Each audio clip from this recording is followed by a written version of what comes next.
vamos a revisar el contexto de la investigación.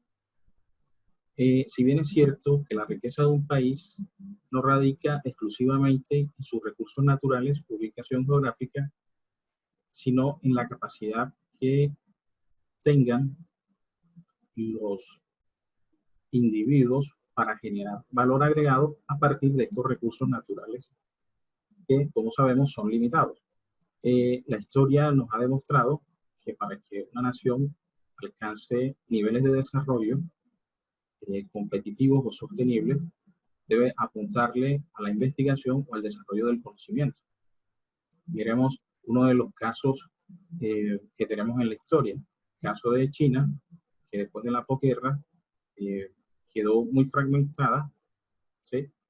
Y hicieron una apuesta a la investigación donde la mayoría de sus mejores talentos fueron enviados a las universidades más prestigiosas en diferentes partes del mundo y esto les permitió que se diera una transferencia de conocimiento avanzado, lo cual les permitió desarrollar diferentes áreas como la tecnología, ¿sí? La producción, ¿sí? Y el desarrollo de diferentes servicios.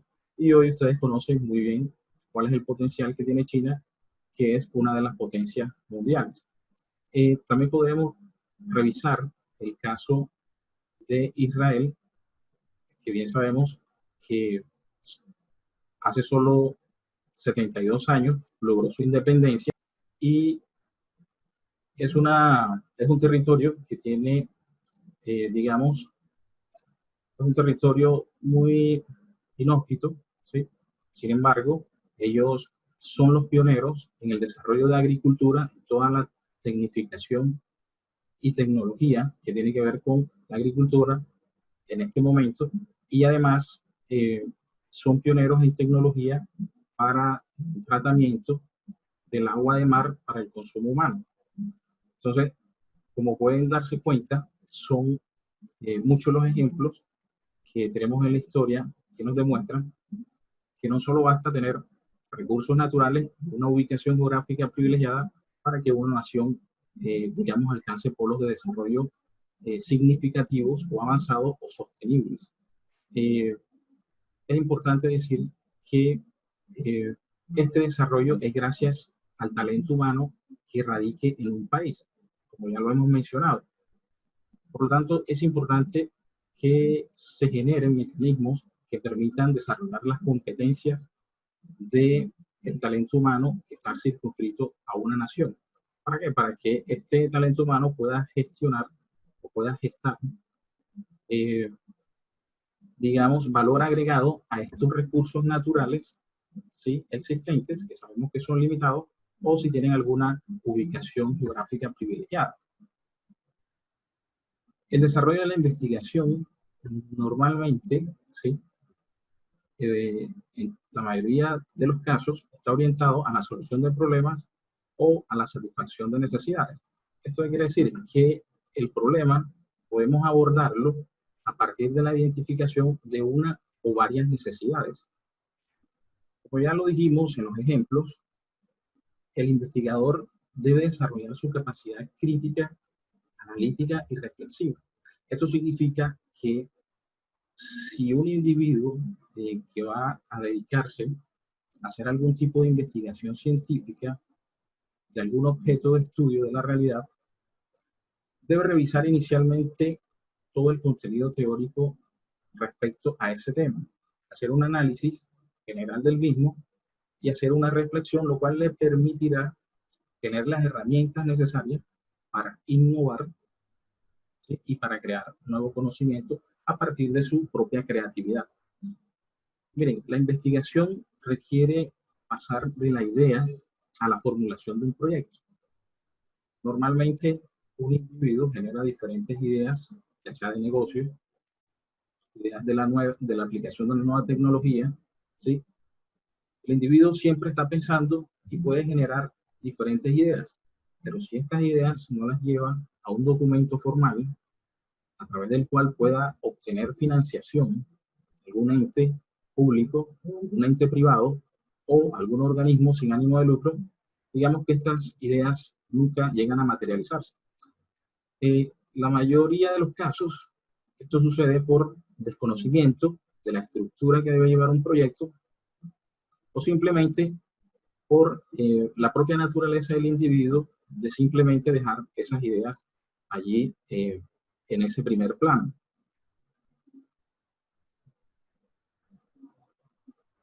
Digamos entonces que el conocimiento científico inicia con la recolección de los datos. Cuando estos datos les hacemos un tratamiento, le aplicamos algún procesamiento, se genera lo que llamamos información, y cuando a esta información le generamos algún tipo de procesamiento y innovamos o somos creativos, se genera lo que es el conocimiento nuevo, ¿sí? O conocimiento científico.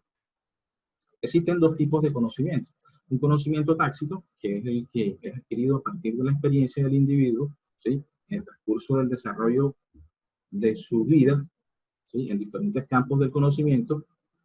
Y el conocimiento explícito, que es el que aparece en los libros, el que es fácil de codificar. Este inicial, este conocimiento tácito, no es fácil de codificar. Podemos dar el ejemplo de un médico, ¿sí? El médico, dada su experiencia, en ocasiones puede diagnosticar a un paciente sin necesidad de hacer tantos estudios, ¿sí? Pero dada su experiencia. Ese tipo de conocimiento no es de fácil codificación en un libro, ¿sí? O en un texto, mientras que el conocimiento explícito ya es de mucho más fácil su codificación, ¿sí? En un medio de comunicación como los libros, ficheros o bases de datos electrónicas. En la primera unidad habíamos dejado una lectura de un artículo de este investigador, Luis Arturo Rivas, que ha hecho una revisión de cuáles serían esas competencias que debería tener un investigador, ¿sí? Y él propone estas 9 competencias que, a mi juicio, están muy ajustadas a la realidad de lo que debe ser un investigador en estos tiempos. Y cabe mencionar que el modelo que él plantea lo ha denominado con sus iniciales, el modelo LAR, que tiene estas 9 competencias. La primera es la de plantear un problema. Cuando nosotros vamos a abordar un problema de la realidad, lo primero que tenemos que hacer es delimitar ese problema, acotarlo. Pero antes de acotarlo, hay que tener presente que no podemos investigar de manera, digamos, explícita en un tema que no somos expertos, que desconocemos de él. Es decir, si usted se desempeña o ha adquirido conocimiento en las ciencias sociales, es mejor que desarrolle investigación en las ciencias sociales y no en las ciencias naturales. ¿Por qué? Porque ya tiene un conocimiento previo, ya tiene un bagaje al cual puede tener más herramientas de juicio para generar nuevo conocimiento, innovar. Sin embargo, si usted opta por un campo del conocimiento que no tiene manejo de él, no quiere decir que no pueda hacer investigación en ese campo, pero sí va a requerir de un mayor esfuerzo, sobre todo que cada campo o cada disciplina maneja su terminología y muchos conocimientos específicos que le van a acarrear mucho esfuerzo para poder hacer investigación. Entonces, lo recomendable siempre es abordar un tema de investigación en el campo en que usted tenga algún tipo de conocimiento o que si tiene algún conocimiento base pueda seguir ampliando. Entonces, lo primero al plantear un problema es delimitar el problema. Como ya dijimos, del universo de información que podemos encontrar en las ciencias sociales y en las ciencias naturales, ubiquémonos, ya delimitémoslo a las ciencias sociales, ¿sí? Dentro de las ciencias sociales podemos seguir delimitando el problema a las diferentes teorías que existen entre las ciencias sociales. Tenemos que en las ciencias sociales podemos encontrar la teoría de capacidades dinámicas, ¿sí? La teoría institucional, la de gestión del conocimiento, la de capital humano o talento humano, ¿sí? La de los stakeholders y diferentes teorías. Entonces, lo segundo sería delimitar dentro de las ciencias sociales qué teoría es la que vamos a abordar para plantear algún problema de esa realidad o de un fenómeno. Entonces, como el tema que nos ocupa o la asignatura que estamos desarrollando de riesgos profesionales, vamos a delimitarlo aún más a la teoría de capital humano o de talento humano. Dentro de esa teoría vamos a escoger, a delimitarla aún más y vamos a escoger un tema. Escojamos el tema de riesgos laborales y dentro de ese tema de riesgos laborales planteemos un problema. Supongamos que usted ha trabajado en diferentes empresas, ¿sí? En el sector, en el área de riesgos profesionales, y eso le ha permitido tener una experiencia en la industria de manufacturas, ¿sí? Y usted encuentra que hay una dificultad, hay un espacio por investigar, hay un espacio que ha sido poco investigado o que no ha tenido ningún tipo de investigación, y es el hecho de que la información, ¿sí? Una deficiencia en la información o en la administración de la información de los riesgos profesionales. Entonces, usted, luego de delimitar las ciencias sociales, la teoría dentro de las ciencias sociales, que es la de capital humano o talento humano, luego dentro de esa teoría ha delimitado un tema, que es el tema de riesgos profesionales, y luego dentro de ese tema ha delimitado un problema, que es la deficiencia en la administración de la información de los riesgos profesionales de una determinada, del sector manufacturero de una determinada localidad. Entonces, esa es la forma de abordar un problema, ¿sí? Ir delimitándolo en el campo del conocimiento del cual, digamos, uno tiene cierto bagaje. ¿Qué es importante destacar al momento de plantear un problema?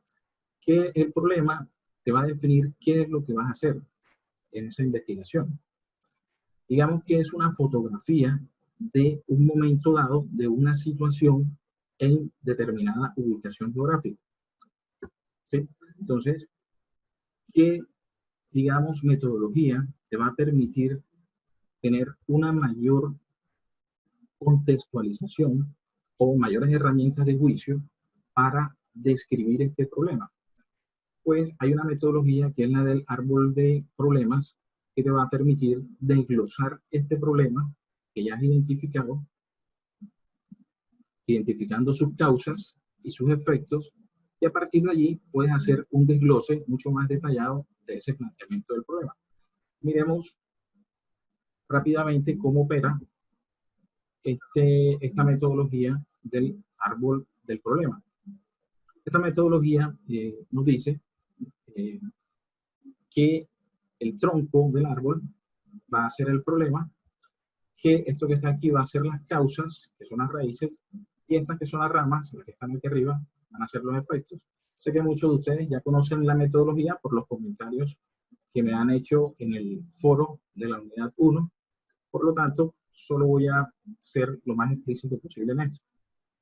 Bien, una vez que usted delimita el problema, miremos este otro ejemplo que es muy cotidiano aquí en nuestra circunscripción, que es el hecho de la inestabilidad del fluido eléctrico en el distrito turístico cultural e histórico de Santa Marta, ¿sí?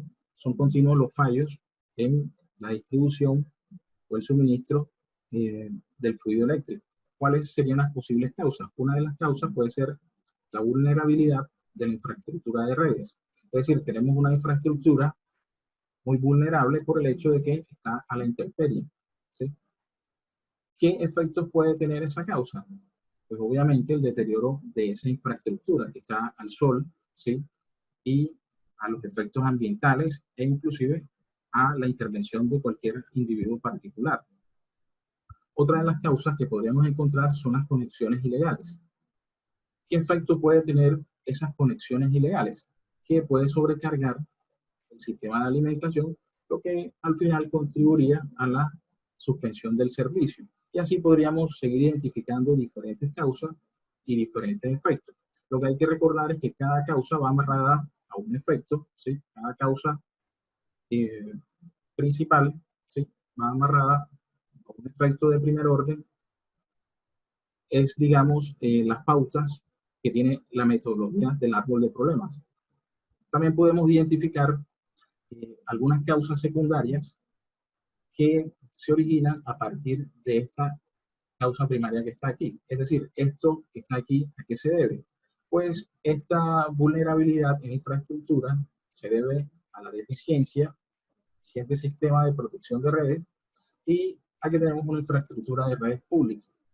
Así podríamos ir desglosando toda la información del problema que les va a permitir tener mejores herramientas de juicio para sustentar, ¿sí?, descriptivamente, ¿sí?, este problema central que está aquí.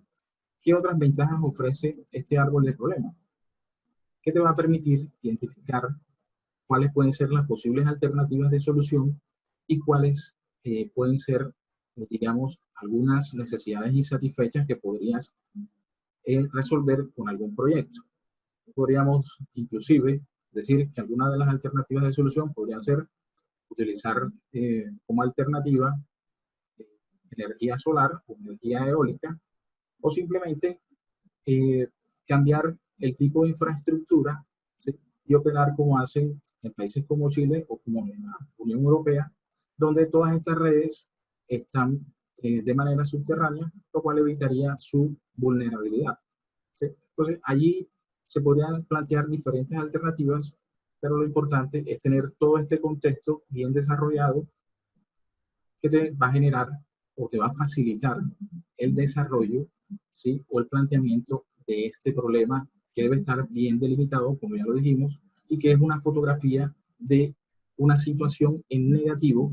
Acuérdense que el problema es una situación en negativo de algún aspecto de la realidad que estamos investigando. Entonces, volvamos a esto que está aquí, que son las competencias que propone LAR. La segunda competencia es la elaboración de un marco contextual. Este marco contextual se elabora en virtud a este problema que hemos planteado aquí, pero se hace de manera deductiva, es decir, de lo general a lo particular. Es decir, este problema, ¿cuál es el estado de este planteamiento o de este problema a nivel internacional? ¿Cuál es su estado a nivel nacional y cuál es su estado a nivel local o sectorial? Si, por ejemplo, para el caso que estábamos abordando aquí, que era el de la deficiencia en la administración de la información de riesgos profesionales de la industria manufacturera en una determinada localidad, podríamos aquí hacer un contexto de ello, investigando si existe algún organismo a nivel internacional que regule los riesgos profesionales, ¿sí?, y cómo vienen administrando la información de los riesgos laborales, si existe algún sistema de información, si este sistema de información fue desarrollo propio o fue a través de un proveedor, qué módulos tienen estos sistemas de información, o si definitivamente no hay sistemas de información para la administración de esta información de los riesgos profesionales, tanto a nivel internacional, a nivel nacional también podríamos hacer lo mismo, revisar si existen organismos que regulen la materia a nivel nacional y a nivel sectorial o local. Si dentro de la industria manufacturera existe el desarrollo de sistemas de información solo para ese sector, o si definitivamente no hay ningún desarrollo al respecto. Ese sería el marco contextual. Hasta aquí, estos dos puntos es lo que van a hacer en el trabajo de la tercera unidad, ¿sí?, teniendo en cuenta que este primer punto aborda diferentes ítems. Dentro del planteamiento del problema, recuerden que están los objetivos, las preguntas de investigación, la justificación, la viabilidad del proyecto y las consecuencias del proyecto, ¿sí? Entonces, esto es lo que van a hacer, esto es lo que van a entregar en la tercera unidad, es la actividad evaluable de la tercera unidad. Recuerden que esto no lleva más de 5 hojas y es lo que se conoce como la etapa de perfil del proyecto. ¿Listo? Entonces, sigamos revisando las competencias que nos propone LAR. La tercera competencia que debe tener un investigador es la revisión del estado del arte. El estado del arte corresponde a la revisión del conocimiento más avanzado en el área de estudio. ¿Dónde podemos conseguir esto? Existen diferentes bases de datos de revistas indexadas o de alto impacto que debemos tener conocimientos de ella, como Web of Science, ProQuest o Elsevier. En estos buscadores podemos encontrar el conocimiento más actualizado en relación a este problema que queremos abordar. Es decir, qué sistemas de información hay al respecto de la administración de los riesgos, ¿sí? En qué teoría se basan, si es la teoría de capacidades dinámicas o alguna teoría de sistemas. Aquí vamos a encontrar todo el aspecto teórico, y si además de eso hay, digamos, algunos modelos que ya se hayan desarrollado, ¿sí?, al respecto de ese problema de investigación. Entonces, esto no solo corresponde a revistas, sino también a libros, simposios, tesis, toda la información actualizada, de mayor actualidad, con respecto al problema planteado. Bien, la otra competencia que nos propone el ARC es crear y validar un instrumento de recolección. Aquí tiene que ver más que todo con las guías o la forma como vamos a recolectar esa información, que debe tener cierto protocolo. Por ejemplo, las guías de levantamiento de la información, las guías de entrevista, las guías de observación, entre otras, ¿sí? Esto debe tenerse claro al momento de hacer la investigación. Quinto, construir y validar modelos. Si bien al momento de hacer un modelo, los modelos tienen la característica de que van a tener unas variables de entrada, van a tener un procesamiento y van a tener unas salidas. Si el modelo es cuantitativo, ¿sí?,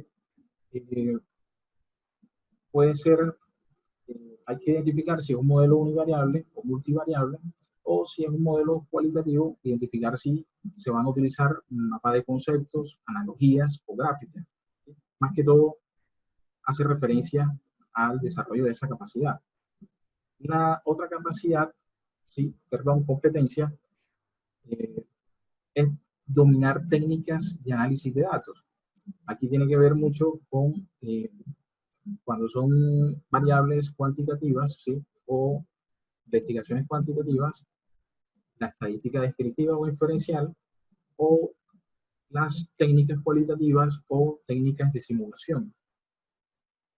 Y esta, que es muy importante, esta competencia, la de dominar los estilos de redacción. La última unidad, la unidad 3, les he colocado el manual de las normas APA, que corresponde a las ciencias sociales, que es la Asociación Americana de Psicología, que es la que define los lineamientos, ¿sí?, para la redacción de documentos académicos en el área de las ciencias sociales. ¿Sí? En este tema hay que tener presente que al momento de elaborar el documento o el proyecto se deben citar las fuentes, y esto tiene un protocolo. Cuando el texto es mayor a 40 palabras, debe tener ciertas características. Cuando es menor, cuando es enfocado en el autor o cuando es enfocado en el texto. Aquí también nos definen los lineamientos de cómo se debe referenciar o citar un libro, un video o cualquiera de los canales de información que encontremos, ¿sí? Es un manual muy detallado, pero que se debe tener dominio del mismo, porque se deben citar las fuentes de donde se obtiene la información. Eso es lo que le da, digamos, la validez científica al documento. La otra competencia es presentar trabajos de investigación en congresos. Esto es muy importante, sobre todo cuando se requiere buscar financiación a los diferentes organismos, ¿sí? Se requiere presentar con muy buena lógica las ideas, se requiere tener o desarrollar esta competencia, expresar muy bien las ideas y argumentarlas para poder obtener los recursos necesarios para desarrollar los diferentes proyectos, sean sociales o sean privados. Esta es la última competencia, la de idiomas. Es necesario desarrollar esta competencia, el manejo de una segunda lengua, sobre todo la lengua inglesa, toda vez que las bases de datos de estas revistas que habíamos mencionado aquí se encuentran en inglés. La mayoría del conocimiento científico, ¿sí?, o la mayoría de las revistas indexadas o de alto impacto publican en inglés. Por lo tanto, para poder acceder al conocimiento más avanzado, debemos tener, digamos, estas competencias de inglés, o por lo menos desarrollarlas. Hasta allí podemos ver que estas son las competencias que debe tener un investigador. Ahora miremos cuál es la estructura que nos propone el libro guía. Para la formulación de un proyecto, el libro guía de Sampieri nos propone esta estructura, ¿sí? Iniciamos con una idea, luego con el planteamiento del problema, desarrollo del marco teórico, definición del alcance, establecimiento de hipótesis, diseño de la investigación, seleccionar la muestra, recolección y análisis de datos y reporte de los resultados. ¿Sí? Digamos que esta es la estructura. En el trabajo final simplemente van a ser estos dos primeros pasos que están aquí, que es lo que corresponde a la etapa de perfil, pero básicamente estas son las características de esa estructura de proyectos.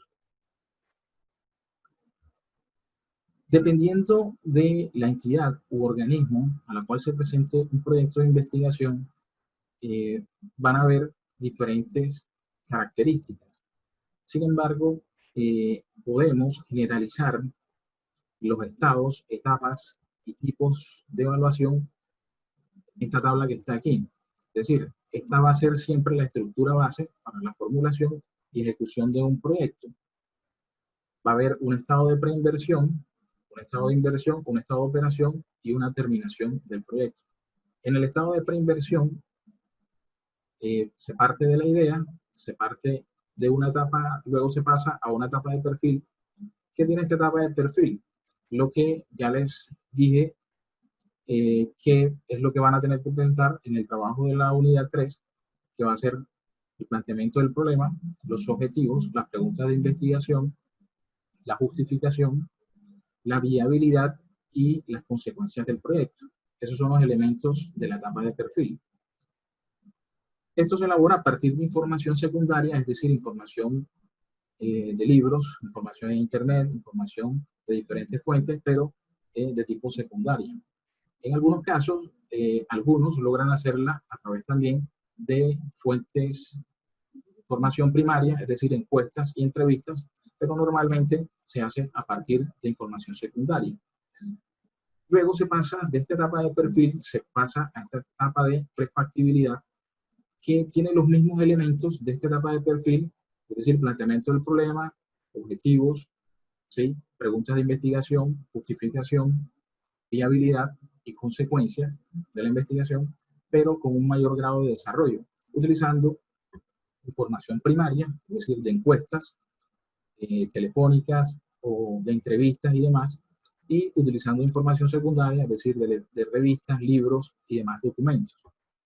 Luego de esta etapa de prefactibilidad se pasa a la última, que es la etapa de factibilidad, que es ya el proyecto en sí o el documento final, ¿sí? Que tiene los mismos elementos de estas dos, pero con un mayor grado de desarrollo, ¿sí? Ya aquí está, digamos, bien desarrollado el proyecto con su presupuesto y su cronograma. Ya es un documento mucho más formal, mucho más detallado y de mucho mayor soporte. Este es el documento que se presenta para solicitar, digamos, la financiación del proyecto. Luego de aquí, con este documento, se pasa a la etapa de inversión. En algunos casos se necesita un diseño que tiene que ver con la actualización de precios o de algunas especificaciones, si el proyecto tiene que ver con algún diseño, y se empieza a ejecutar, porque ya se tienen los recursos. Entonces se hace un seguimiento físico o financiero y esto termina con el informe del proyecto en marcha.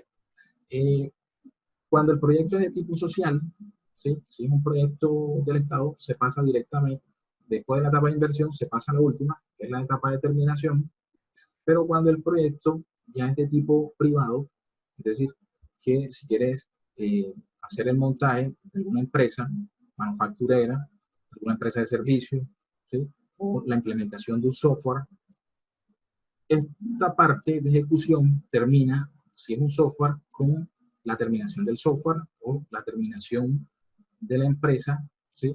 Si es un hotel, si es una empresa de manufactura, y luego se pasa a la etapa de operación, que es la puesta en marcha, si es un software, la puesta en marcha del software o la puesta en marcha del hotel, ¿sí? Que es la etapa siguiente. Aquí las evaluaciones son evaluaciones ex post, ¿sí?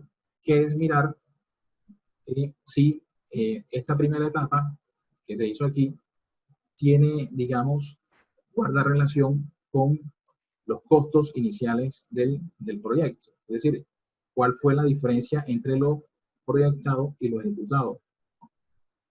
Luego, cuando ya se pone en marcha el proyecto, ¿sí? En algunos casos, como en los proyectos sociales, se pasa a la etapa de terminación, pero en algunos proyectos privados, si es alguna empresa o algún software, este proyecto queda aquí, ¿sí? Porque sigue en marcha su operación en el tiempo. ¿Listo? Esta es la estructura base para la generación de cualquier proyecto de investigación. ¿Qué es lo que cambia? Que cuando se presenta a un organismo, ¿sí? Va a cambiar las especificaciones de estas etapas que están aquí. Es decir, en algunos organismos públicos o privados o internacionales, no solo te van a pedir los elementos que van a hacer en el trabajo final, sino que te pueden pedir elementos adicionales o te pueden pedir muchos menos. Pero la estructura base va a ser esto que está aquí. ¿Listo?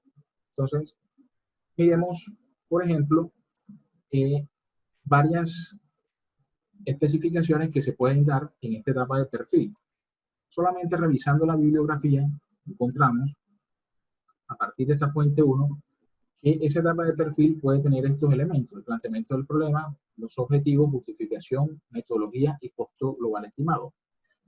En el trabajo que van a hacer, ustedes van a tener en la etapa de perfil que desarrollar estos elementos que están aquí: planteamiento del problema, objetivos, preguntas de investigación, justificación, viabilidad y consecuencias de la investigación.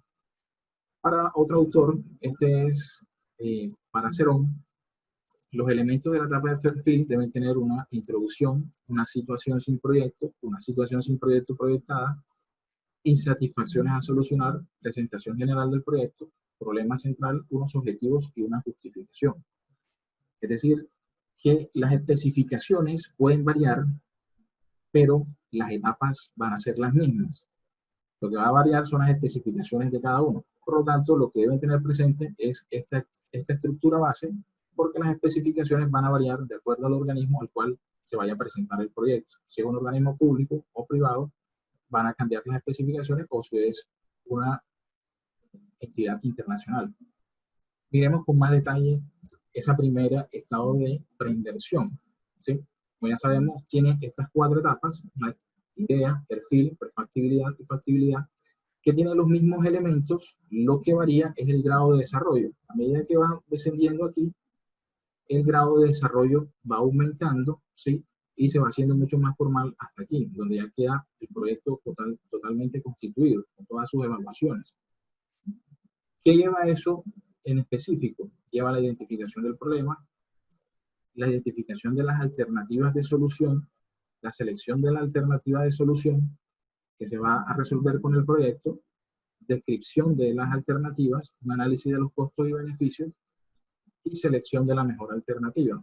Y va a tener unas evaluaciones del flujo de caja, que es lo que denominan evaluaciones ex ante, ¿sí? La evaluación de tipo financiero. Como ya lo mencioné, dependiendo de dónde se presente el proyecto, las especificaciones van a variar. Entonces miremos quiénes son los organismos que regulan estas especificaciones. A nivel internacional podemos encontrar el Project Manager Institute, que es el PMI, que es el que dicta las directrices o pautas para los proyectos que se presenten a nivel internacional a ciertos organismos. No todos, pero los que están asociados a este Project Manager Institute te van a exigir los requerimientos o pautas que ellos determinen.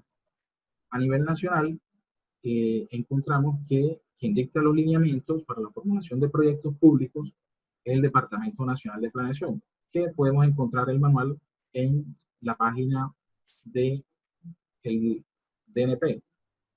Y en el ámbito sectorial y empresarial, los proyectos de inversión son los de más amplia aceptación para la formulación de proyectos, como también el denominado plan de negocios.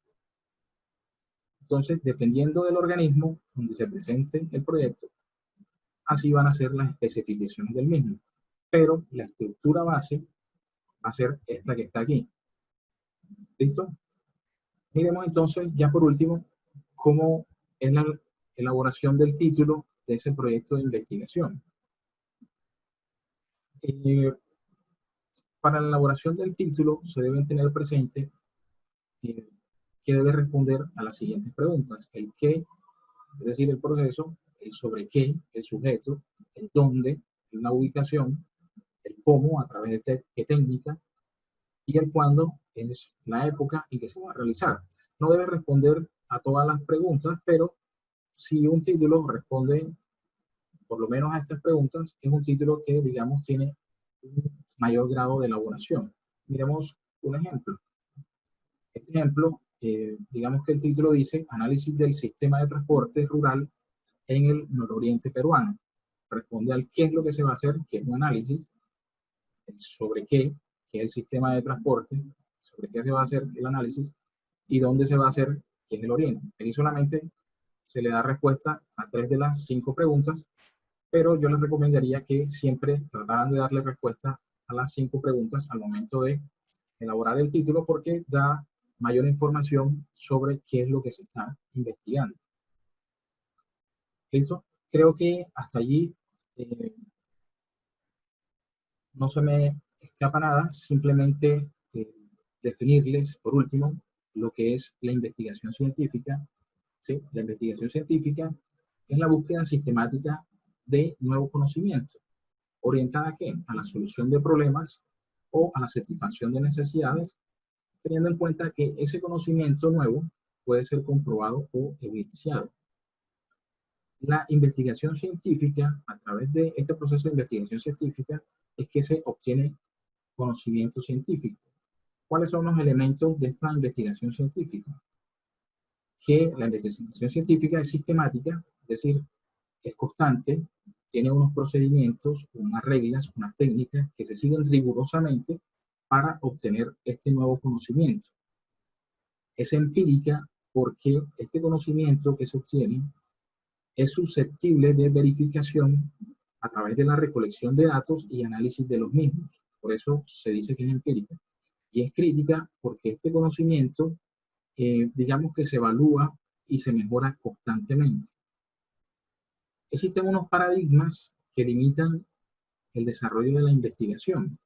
Es decir, normalmente se piensa que la investigación es solo para aquellas personas de alto nivel intelectual o para aquellas personas de avanzada edad que usan bata, que tienen el cabello blanco y demás, o que es solo para tecnología de punta y que requiere de mucho presupuesto, o que simplemente es solo para las ciencias naturales. Sin embargo, la investigación científica está al alcance de cualquier individuo, lo único que necesita es la disponibilidad de querer hacerla y que sea en un campo del conocimiento en el cual el individuo se desenvuelva y que pueda aportar a través de su creatividad y de la innovación a la generación de nuevo conocimiento.